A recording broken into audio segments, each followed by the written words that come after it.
The Role of Media 1 by Noam Chomsky. The role of the media in contemporary politics forces us to ask what kind of a society we want to live in, and in particular, in what sense of democracy do we want this to be a democratic society? Let me begin by counterposing two different conceptions of democracy.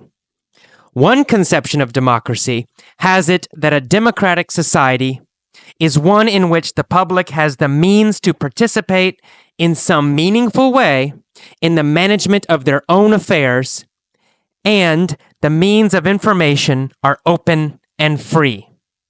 If you look up democracy in the dictionary, you'll get a definition something like that. An alternative conception of democracy is that the public must be barred from managing their own affairs, and the means of information must be kept narrowly and rigidly controlled. That may sound like an odd conception of democracy, but it's important to understand that it is the prevailing conception. In fact, it has long been not just in operation, but even in theory. There's a long history that goes back to the earliest modern democratic revolutions in 17th century England, which largely expresses this point of view.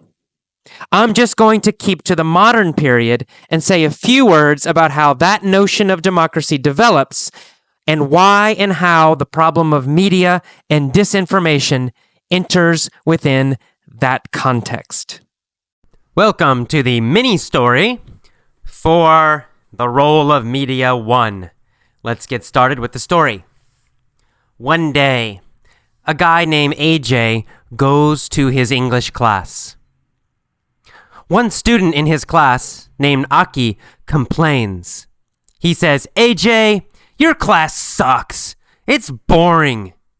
AJ is surprised. He asks the class, "Is this the prevailing opinion? Do you all agree?" They all shout together, "Yes, you suck!" Then they attack AJ. They hit him and kick him and beat him. They throw him out of the class and shout, "You are barred from this class. Never come back." AJ is sad, but he decides to get revenge. He'll fight again. So, he joins a ninja school to learn how to fight. He says to the ninja teacher, "I want to learn to kill someone with a knife and a sword." The teacher says, "AJ, your conceptions of the means of ninja fighting are old and wrong. Contemporary American ninjas use guns." Then the master begins to teach AJ how to fight and how to use guns like a ninja. He yells, "AJ, don't stand rigidly. Make your body soft and flexible." Every day, AJ practices. Finally, he is ready. He is strong and dangerous. The teacher says, "AJ, think about before you came to me. Counterpose yourself then, before you came here, to yourself now, after training. Compare yourself. Counterpose these two. Then you were weak. Now you are strong." AJ says, "Yes, master. I am strong. I am now ready to destroy my evil English class." As AJ walks out the door, the master yells, "AJ, keep to your ninja training. Keep to your ninja methods and destroy them all." To be continued. Dun dun dun dun dun. Okay, that is all for our class. Let's go back up again and let's do this story with questions. All right, with questions. One day, AJ goes to English class. One student named Aki complains. He says, "AJ, your class sucks. It's boring." AJ is surprised. He asks the class, "Is this the prevailing opinion? Do you all agree?" Does he want to know if this is the majority opinion, the common opinion? Well, that's right. That's exactly what he wants to know. He wants to know if this is the prevailing opinion, the common opinion, the majority opinion, the most common opinion. Does he want to know if this is the prevailing emotion? No, he's not talking about emotion. He's talking about opinion. He wants to know, is this the prevailing opinion? Is this the most common opinion? Does he ask his brother, is this the prevailing opinion? No, he doesn't ask his brother. Who does he ask? Well, he asks all of the class, all the students. He says, is this the prevailing opinion in this class? Is it the most common opinion among all the students? And is it? Was this the prevailing opinion? Yeah, exactly. It is the prevailing opinion. In fact, they all agree. And they all shout together, yes, AJ, you suck. Then they attack AJ. They throw him out of the room and shout, you are barred from this class. Never come back. Can AJ return to the class? No, he is barred from the class. He can never come back into the classroom. He is barred from the class. Is he barred from his favorite restaurant? No, he's not barred from his favorite restaurant. He's barred from the English class. Who barred him from the class? Well, the students barred him from the class, right? They are stopping him. They are preventing him. So the students barred him from the class. Is AJ barred from his job in general? No. He's not barred from his job. He can still go to the school, but he cannot enter the classroom. He is barred from the class. Why is AJ barred from the class? Well, he's barred from the class because the students hate him and they think his class sucks and that he's boring. That's why he's barred from the class. And then they beat him up, they kick him and throw him out, and he's bloody, and we hear the music, na na na na, very sad music, while AJ's walking away. AJ's very sad. But he decides to get revenge, right? He decides he will fight again. So, he joins a ninja school to learn how to fight. And he talks to the ninja master, the ninja teacher, and he says, I want to learn to kill someone with a knife and a sword. The teacher says, AJ, your conceptions of the means of ninja fighting are old and wrong. Are AJ's ideas about ninja fighting wrong? Yeah, that's right. His conceptions of ninja fighting are wrong. Are his conceptions of karate wrong? No, he's not learning to fight with karate. He's learning to fight with ninja powers. His conceptions of ninja fighting are wrong. Are Aki's conceptions of ninja fighting wrong? No, not Aki. Aki's Japanese. He understands the ninja. But AJ's conceptions of ninja fighting are wrong. He has old ideas about ninja fighting. His conceptions of ninja fighting are old and they're wrong. Are his conceptions about the ninjas totally wrong in general? Actually, no. It's not his conceptions about ninjas in general. It's his conceptions, his ideas about the means of ninja fighting, how they fight. That's what's wrong. So his ideas about ninjas are not totally wrong. He knows that ninjas wear black. They wear all black. He knows they are dangerous killers. These are true. These ideas are true. Only his ideas about the means of ninja fighting, how they fight, what weapons do they use, what techniques do they use, the means of ninja fighting. His ideas about the means of ninja fighting are wrong. His conceptions of the means of ninja fighting are wrong. How is he wrong? What does he mean about the means of ninja fighting? What does AJ think about the means of ninja fighting? Well, AJ thinks they fight with knives and swords, right? Big, long knives. He thinks that's the means of ninja fighting. That's how they fight. That's the way they fight. But his teacher says, no, that is not the means of ninja fighting today. He says contemporary American ninjas use guns. Do old ninjas in the past, 200 years ago, did they use guns? No, they did not. Not old ninjas, they don't use guns. Contemporary ninjas use guns. Modern ninjas use guns.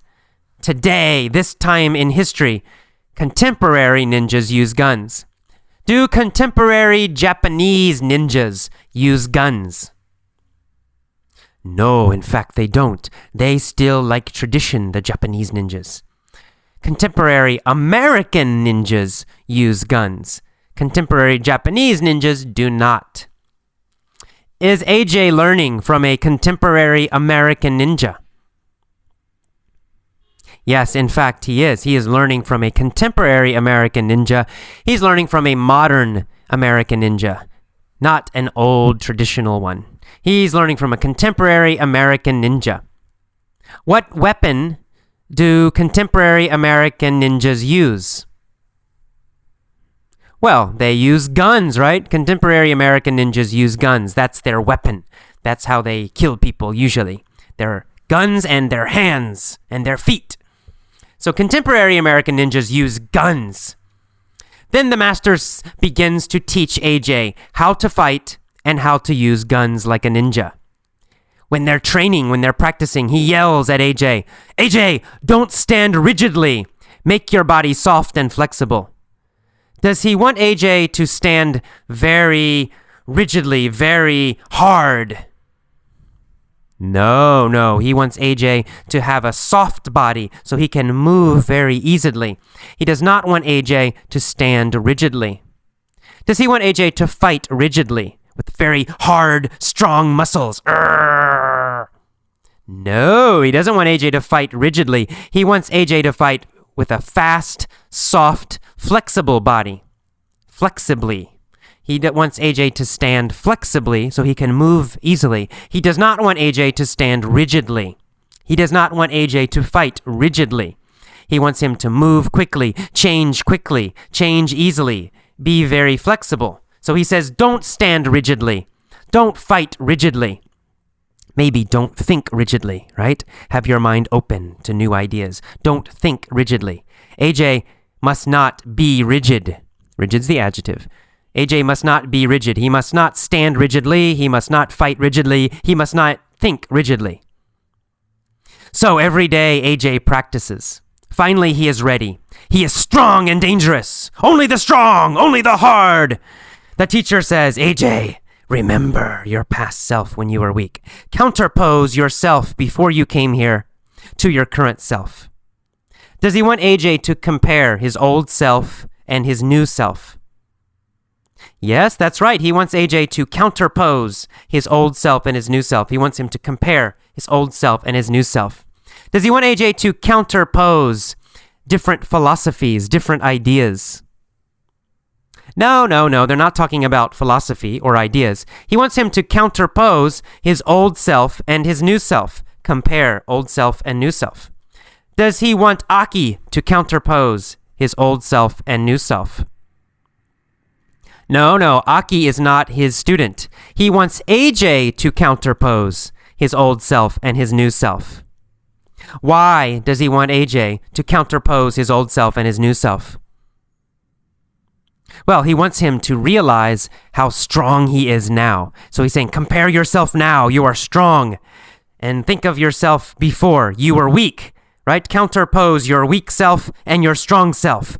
Realize you are stronger now. So he says, counterpose your old self and your new self. He says, then you were weak. Now you are strong. AJ says, yes, master. I am strong. I am now ready to destroy my evil English class. As AJ walks out the door, the master yells, keep to your ninja methods and destroy them all. Does he want AJ to stay with his ninja methods? Yes, that's right. He wants him to stay with his ninja methods. He wants him to use only the ninja methods, right? Continue with the ninja methods. Continue with the ninja training. So he says, keep to your ninja methods. Don't try other things. Don't do other things. Remember your ninja methods. Keep to your ninja methods. Stay with them. So the master yells, keep to your ninja methods. Does he want AJ to keep to his karate methods?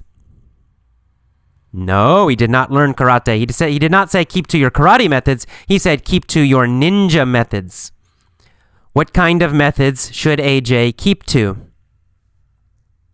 Well, he should keep to his ninja methods, right? Keep to your ninja methods. Stay with your ninja methods. Use only those. So the master yells, keep to your ninja methods and destroy them all. All right, one more time. This time I'm going to pause after the key phrases with the new vocabulary. Repeat those phrases after me. Don't just repeat. Copy my intonation when I go up and when I go down, right? Copy it very carefully. Try to sound exactly like me. Here we go. One day, AJ goes to English class. One student named Aki complains, AJ, your class sucks. It's boring. AJ is surprised. He asks the class, is this the prevailing opinion? Is this the prevailing opinion?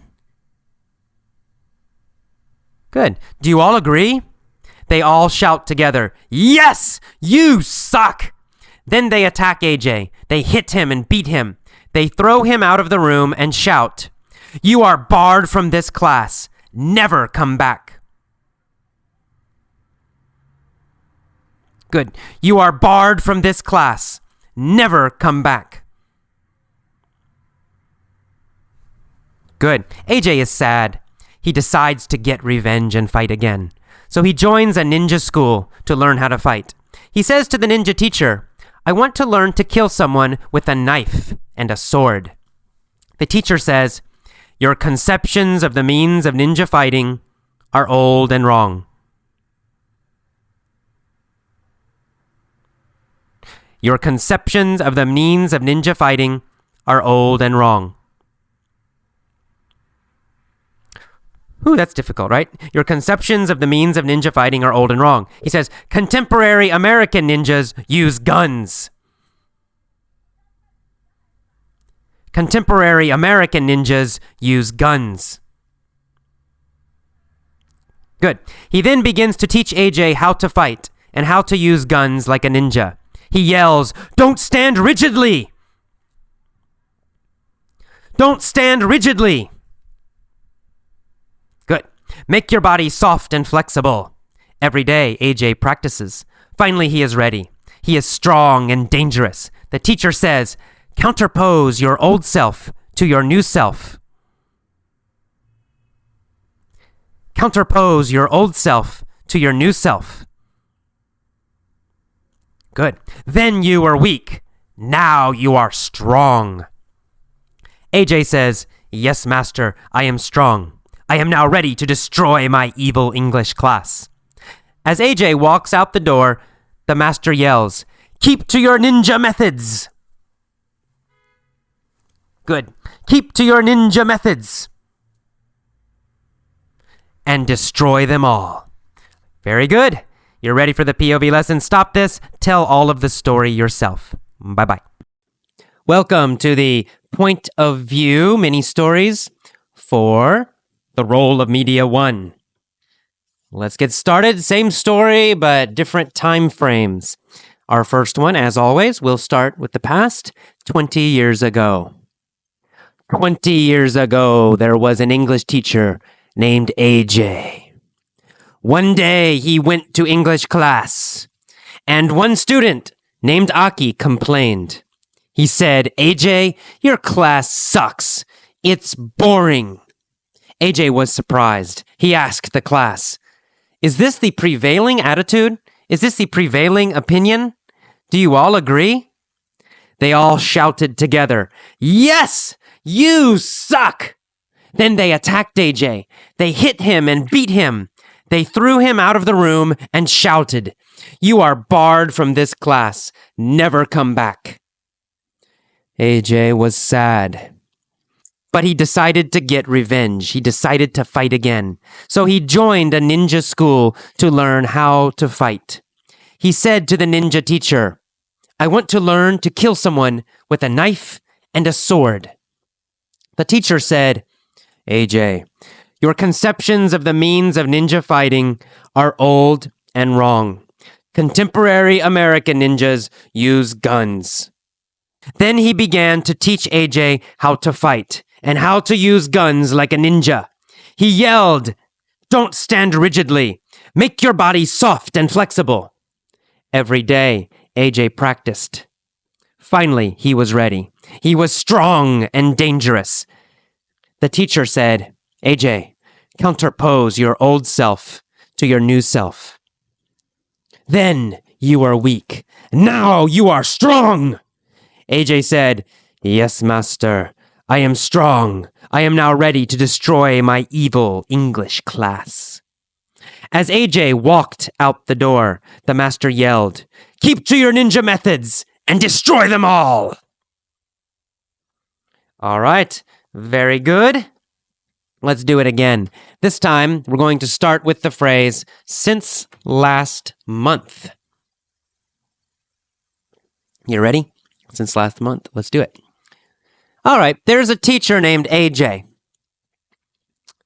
Since last month, he has gone to his English class. And every day, Aki has complained. Aki has said, "AJ, your class sucks. It's boring." AJ has always been sad. He's always been surprised. Well, finally, one day, he asked the class, "Is this the prevailing opinion? Do you all agree?" Well, they all agreed. They all shouted together, "Yes, you suck." Then they attacked AJ. They threw him out of the room and shouted, "You are barred from this class. Never come back." AJ was sad, but he decided to get revenge. So he joined a ninja school to learn how to fight. He said to the ninja teacher, "I want to learn to kill someone with a knife and a sword." The teacher said, "Your conceptions of the means of ninja fighting are old and wrong. Contemporary American ninjas use guns." He then began to teach AJ how to fight and how to use guns like a ninja. Every day, he would yell, "Don't stand rigidly. Make your body soft and flexible." Every day, AJ practiced. Finally, he was ready. He was strong and dangerous. The teacher said, "Counterpose your old self to your new self. Before you were weak, now you are strong." AJ said, "Yes, master, I am strong. I am now ready to destroy my evil English class." As AJ walked out the door, the master yelled, "Keep to your ninja training, keep to your ninja methods, and destroy them all." All right, now it's time for our third version, going to the future. Let's imagine this is a movie idea, or maybe a dream, okay? So we're thinking about the future.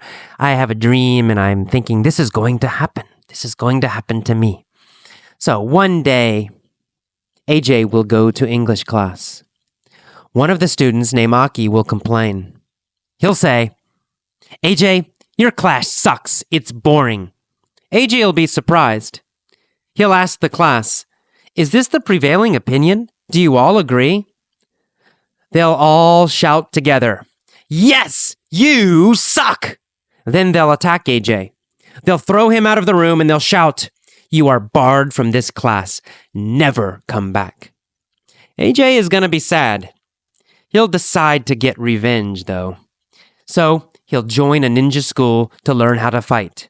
He'll say to the ninja teacher, "I want to learn to kill someone with a knife and a sword."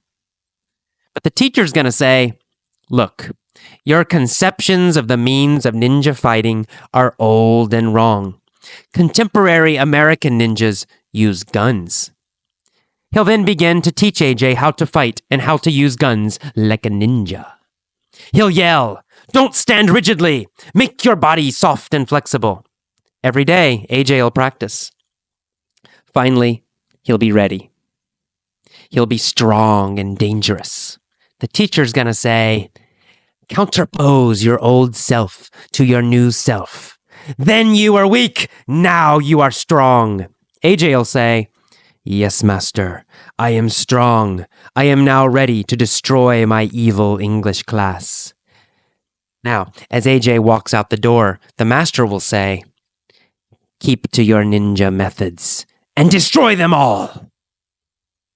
Okay, that is all for our POV, point of view stories. Please pause now, go back, listen to version number 1, right? This the past tense, 20 years ago. Listen to it and then stop and try to tell all of the story yourself using the past tense. Then listen to the second one. The second one is a mix. It usually is a mix, you've probably noticed, right? There'll be a little bit of present perfect, actually, have gone, have been. And then there'll also be a good amount of the past. So you want to begin that one with since last month, right? AJ has gone to his English class since last month. The student has complained, etc. Listen to it and then try to tell it yourself. And finally, listen to the third version about the future. Listen to it, stop, try to tell it yourself in the future. Okay, listen for those ol sounds, right? AJ-ol, AJ-ol. We don't say usually AJ will. That's written English, but in speaking, we just add that ol sound. AJ will go to the store.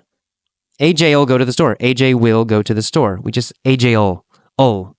So listen for that. Also listen for gonna. Gonna means going to. And that's also for the future, spoken future. All right, good luck. Listen to these many times if necessary until they feel natural and easy. And then move on, listen to the article, and listen to the article many times. Okay, see you next time. Bye-bye. Hello, and welcome to the Role of Media 1 lesson. This is the commentary. I'd like to talk a little bit about Noam Chomsky in this commentary. He's the writer of this article. There will be more. This is from a book of his called Media Control by Noam Chomsky. And we'll talk more about the actual issues in future commentaries. But this time, I just want to tell you more about Noam Chomsky, the man. Who is he? He's a very, very interesting guy. Noam Chomsky kind of has two careers. He's famous for two different things. Number one, he's a famous linguist. In fact, he's probably the most famous linguist in the world. Now, when I say linguist, I don't mean he speaks a lot of languages. What I mean is he studies languages. How do languages work? What is grammar exactly, and how does it work? Not just in English, but in all languages. And he has a lot of very interesting theories that are very famous. One of them is called the theory of universal grammar. And that basically says that while every language has different grammar, some different grammar, that underneath there is some basic grammar, some basic language principles, which are the same for all languages. And that's why we can learn other languages, because they're different, but they're not totally different, right? So a Japanese person can learn English. Yes, they're kind of different, but really, if you go deeper, there are things that are very similar. And that's why people can learn other languages. But anyway, there's a lot more complicated theories. But the point is, Noam Chomsky is a famous linguist. That's what he first was famous for. And he still is a very famous linguist, probably the most famous linguist. When I got my master's degree in teaching English as a foreign language, I studied Noam Chomsky. Everybody does when they take a linguistics course. Okay, now he's a professor at the Massachusetts Institute of Technology, MIT. MIT is probably the number one technology university in America. I don't know, number one or number two. The top two are Caltech and MIT. And he's a professor at MIT. So this is like the Harvard of technical schools, so science type of school. So he's been a professor there a long time.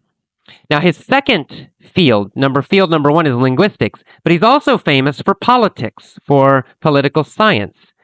In fact, Most people know him because of this. He's famous all around the world for his politics and his political research. And he's a very interesting guy. Noam Chomsky has done a lot of research about modern democracies, especially the United States. And what he did and continues to do is he gets documents, official government documents from past governments in the United States. So he'll get official documents, for example, from President Kennedy, in the 60s, President Johnson from the 60s, and then going back to the 50s and the 40s and the 30s and the 20s. It's possible to get these documents now. At that time, in the past, they were secret. No one could see them. But now we have some laws in America that allow us to get those documents. So he's gotten these documents and he's researched, what does the government really do? What does the American government really think, the people at the top? What are they really trying to do? And he's found out that, in fact, the number one thing they do is keep control for large corporations and for people who are very, very rich.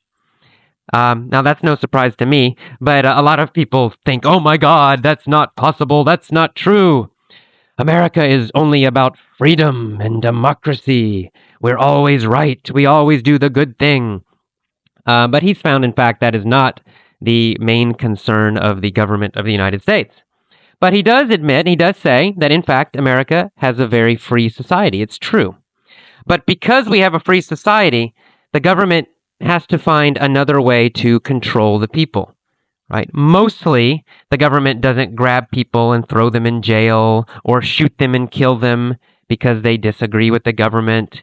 This happens in some countries. China, for example, is maybe the perfect example. So in China, if you yell something against the government on the street, the police grab you and take you to prison and torture you and maybe kill you. And usually in America, that does not happen. Not yet. George Bush is working on it. But anyway, still mostly free.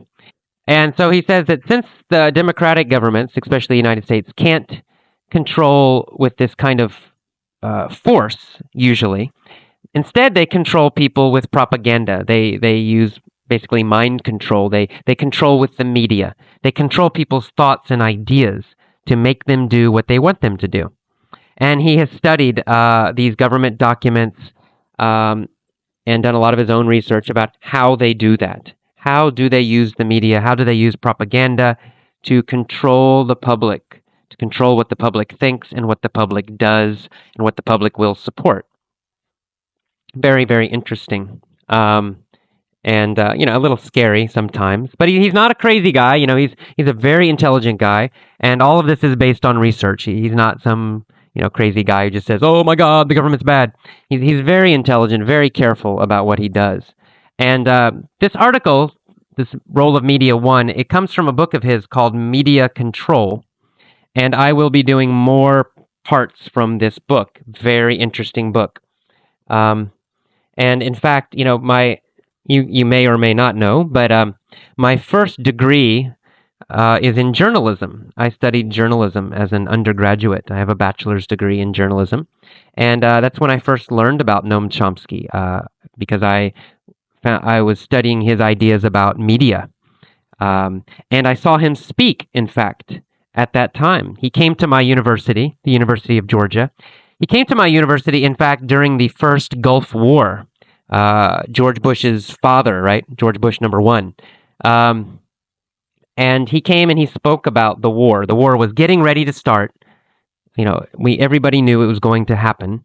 And he was going around speaking to universities. And he talked about how the American government and the media were using all this propaganda to make Americans support the war, to make them afraid of Saddam Hussein, to make them really, yes, let's go, let's attack, yes, yes, yes. And he talked about in very clear detail how this was happening and that it was not an accident, that the government, and not only government, but big business as well, the media companies were doing this, and that it was a very effective campaign. And he was right, of course. And of course, they've done the same thing again with this second Iraq war. But anyway, I saw him that first time to speaking, and I was impressed. I was like, wow, this guy's very intelligent, very interesting. And then since then, I've read some of his books, several of his books, actually. They're a little difficult. He's an academic. He's a, PhD. So some of his books are quite difficult. This one that I chose, this media control book that I'll be using for lessons, is not so difficult. There might be parts that are a little tough, especially if your level is a little more lower. But for the advanced students, the advanced members of Effortless English, you should be able to understand it. Also, most of the chapters are going to be quite short. I'll edit them. I'll make them a little shorter and easier to understand. So I think the ideas are very interesting and very important. So I want to present this to you all. And, I want to use interesting, thought-provoking material for you to learn English. Not, that's maybe the worst part about textbooks is that they're irrelevant. Irrelevant means they have no use at all. You read any English textbook, and you have these little fake articles and these little fake conversations. Well, who cares? They're not real people. They're not real ideas. It's all fake. So you have no reason to be curious. You have no reason to be interested in in the language. It's not important. It's totally artificial. So all you do is you focus on the language itself. You spend all your time worrying about, verbs and adverbs and phrasal verbs and, different parts, tenses and parts of speech and et cetera, memorizing the vocabulary, doing this fill-in-the-blank exercise, is it A or B or C? And you get all focused, and after a while, that's what English is for a lot of students. English is stupid articles that are meaningless, stupid conversations, which are not real and have no meaning, between people who are not real, and then meaningless, stupid activities where you're filling in a blank or choosing A, B, C, or D. And that's English. Well, it's not English. That is not English. English is what is used every day in the United States and England and the world actually now to communicate real ideas that are important. And now they may be jokes, they may be funny ideas, they may be stories, they may be very deep philosophical ideas. They may be just basic information you need for your life. How much is this? When does the train come? But it's real information that matters, that has some meaning to you. That's what English is. That's what any language is. That's a real language. And textbooks destroy that. That's why I hate them. I hate them because they kill the language. And that's why so many students, they tell me, oh, I hate English. It's so boring. Oh, why do I need it? I don't care. Or maybe they really do need it. They need it for something, but they hate it. Oh, English is horrible. It's so boring. Well, English is not boring. The textbooks are boring. The classes are boring. The teachers are probably boring. Certainly the tests are boring and the activities are boring, but English itself is not boring. It's only because you're reading the wrong things and listening to the wrong things. There are some really amazing ideas out there. There are some amazing books in English. There are some amazing podcasts in English. There are amazing movies in English. There are amazing people who have great ideas who speak English. I think Noam Chomsky is one of them. And that's the purpose of the language, to find out this great, interesting person. Wow, what are his ideas? Now that's language. That's real English. And that's what I want to focus on. Now, it's not always going to be serious. Sometimes language is funny. The Dear Abby letters, for example, they're kind of funny sometimes. They're certainly not so serious. But that it's real life. Those are real people writing those letters. Those problems are real. Somewhere in America, someone is having that problem. So it's real. There's a real emotion there. There are real ideas. These are real lives. And that's how you make English real. You've got to connect with real thoughts, real emotions, real people, real lives. That's what will help you the most. More important than how you study, more important than anything else, is connecting with the real language and the emotion and the thoughts and the people who speak it. Forget everything else. If you can do that, you will enjoy the language and you'll want to learn it, and everything else will happen automatically.